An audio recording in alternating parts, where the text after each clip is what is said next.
Hi guys, welcome to the channel. This is the first video that I'm going to do in a series all about phrasal verbs.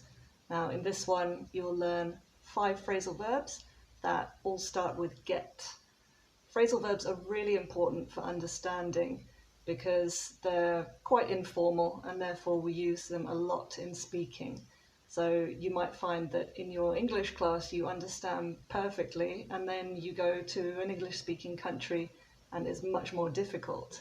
Now, phrasal verbs is one of the reasons for this. So I hope that you find this useful, and if you do, then please hit like, and if you'd like to see more, then why not subscribe to the channel? Let's get started. So, what is a phrasal verb? It's a combination of 2 or 3 words, a verb and a particle, such as an adverb or preposition. And as I mentioned in the introduction, they're used a lot in spoken English and informal writing. So they're really important because most of our communication is informal.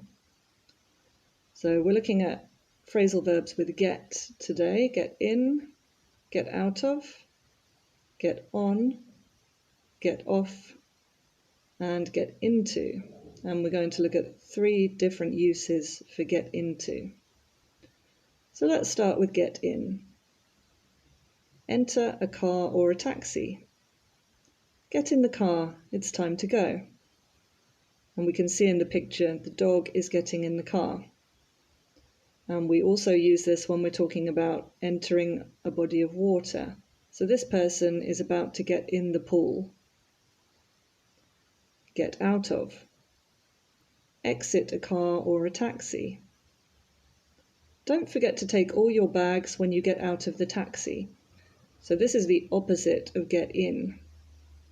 And we can see in the picture the man is getting out of the taxi. And this man is getting out of the swimming pool. Get on. Now this is actually very similar to get in.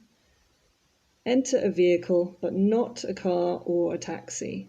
So this would include bus, boat, train, bicycle, tram, motorbike, plane, and the subway or the metro. And interesting point, the subway or the metro in London is called the Tube. So let's get on the bus to go to the city centre.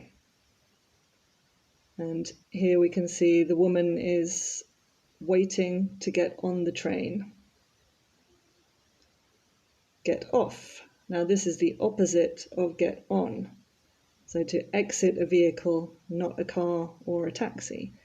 And it's with the same vehicles, so bus, boat, train, bicycle, tram, motorbike, plane, and the subway or the metro.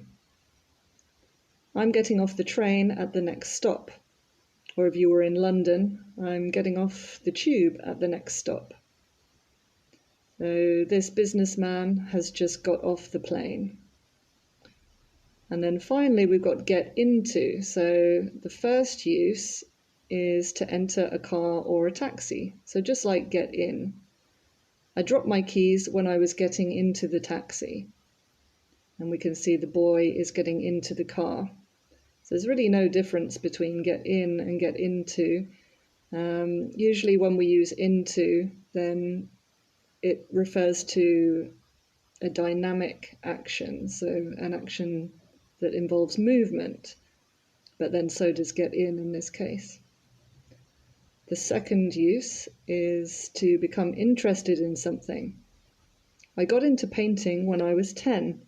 So I became interested in painting when I was 10 and perhaps started doing it regularly as a hobby. Now, looking at this phrase, I just want to point out that we say when I was 10, or we can also say when I was 10 years old, but we can't say when I was 10 years. Okay, so people often make that mistake. You can either use the number plus years old, but not the number plus years. So these people perhaps got into meditation because they were stressed and needed to relax. And the final use of get into is to be able to put on a piece of clothing because it is the correct size. Now, there would be an implication here that perhaps in the past you couldn't put on the piece of clothing. So I've lost weight and now I can get into my old jeans. This means that my old jeans fit me again. So this girl is trying to get into her jeans. Looks like she's finding it a bit difficult. This man can't get into his jeans. They are too small for him. Thank you very much for watching, guys. I hope you did find that useful, and if so, then please hit like and why not subscribe to the channel. You can find links to all my other videos down below in the description, and I will be doing a lot more videos on phrasal verbs in the near future. Bye for now.